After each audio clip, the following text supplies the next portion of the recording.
Marriage is a promise founded on love, a promise made in the hearts of two people who are deeply in love and are ready to commit themselves fully and freely to each other.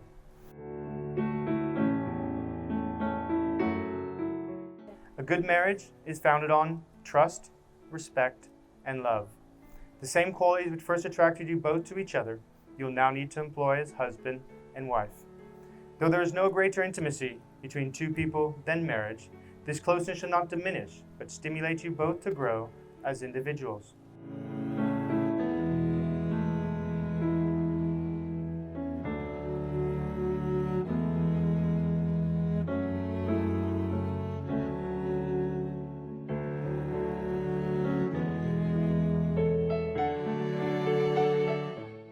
I, Ben, that I, Ben, take you, Hannah, to be my wife, to have and to hold,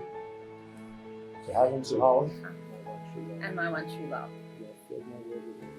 You have filled my world with meaning and made me so happy. Do not let a day pass without saying, I love you. And remember to do the simple and beautiful things that will make this love a treasure. Communicate freely, fight well, play harder, but always and always laugh hardest.